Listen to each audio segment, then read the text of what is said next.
this is horrific. A firefighter decides to kick a mentally disabled homeless individual. Here's the video.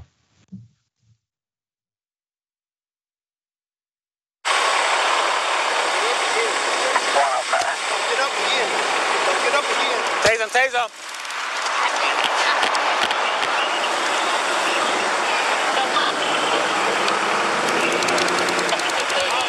Tase him.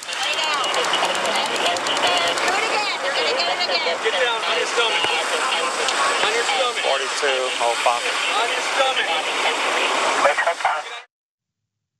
Now I want you to pay attention to a few things in that video. Number one, it was a firefighter who decided to kick this mentally disabled individual, and it was noted that the person had something going on. Did not care.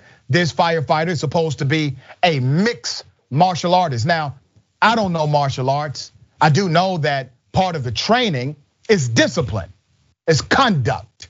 Values are at the core of any martial arts training program.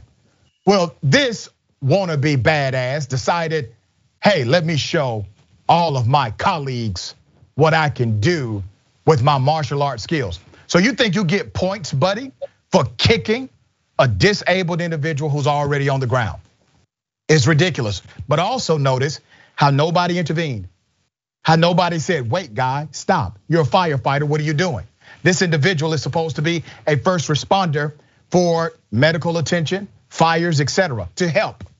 But he kicks a person who's already on the ground. Where I'm from, you get no points for that whatsoever. Let me give you some background to this story. A Dallas firefighter who is a trained martial artist kicked a mentally disabled man in the face, then punched him repeatedly after he was detained for allegedly lighting a roadside grass fire.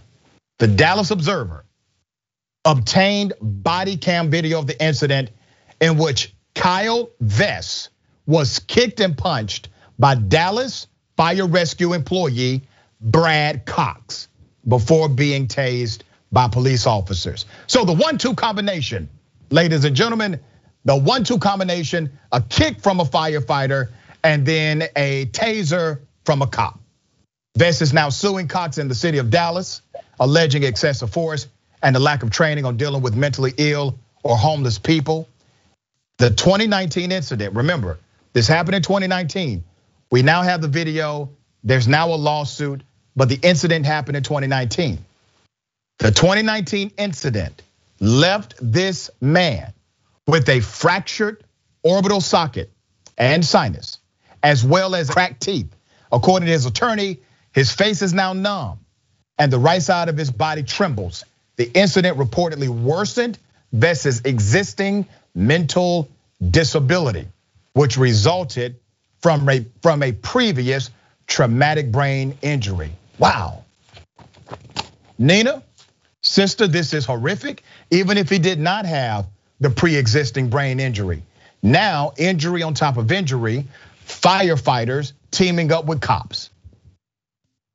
Yeah, in some of the worst ways possible. I mean, look, some of the most highly regarded professions, nurses, teachers, and firefighters. Yeah. And this firefighter is definitely taking it to a whole nother level of low. And not only do certain communities have to worry about the police, now it looks like we have to worry about firefighters. You know, this is it is a shame. And as you laid out, the gentleman already had some exacerbating conditions, and this just made it worse.